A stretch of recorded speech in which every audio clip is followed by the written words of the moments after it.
Hi, my name is David Adam. I am a journalist and I'm author of a book called The Man Who Couldn't Stop, which is about OCD and my experiences with it.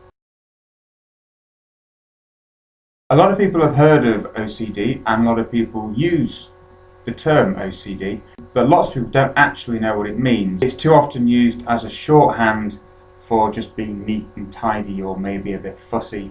It's sometimes even used as a positive thing to be because, hey, who wouldn't want to be organised and tidy? OCD is a disorder, it's a mental illness, it's characterised by very unpleasant thoughts, it makes people extremely unhappy, and a big part of that unhappiness is that people with OCD sometimes don't realise they have OCD because they think OCD is about cleaning and being tidy. So they think, well, I don't wash my hands or I don't tidy my socks endlessly, so what on earth is wrong with me? And that can stop them both talking about it and it can stop them going for treatment.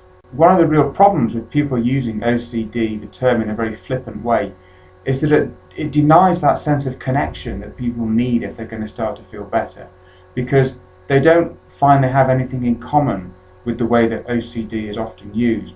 And even worse, sometimes they can go, when they do seek help, they can go to doctors or tell somebody, and that person has this misrepresentation of what OCD is, and so they can quite often say to them, well, I don't know what's wrong with you.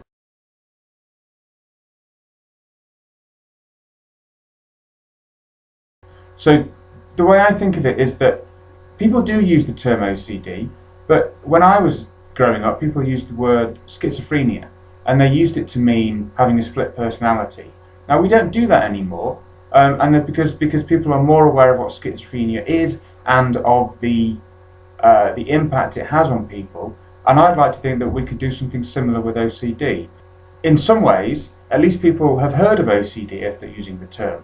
So I think we just need to try and reclaim it.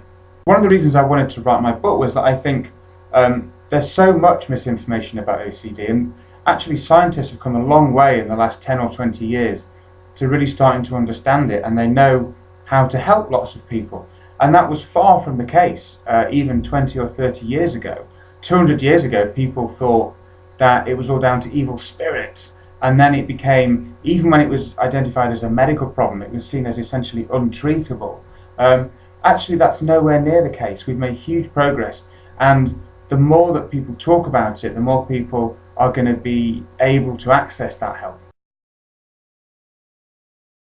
So if you click onto the next page, whether you have OCD or you know someone who has, or you're just interested, there are 4 action points that you can take to help show people the real OCD. The first of those is just the opportunity to tell your story. The second is to challenge inappropriate products. The third is that you have a chance to distribute materials like flyers and posters.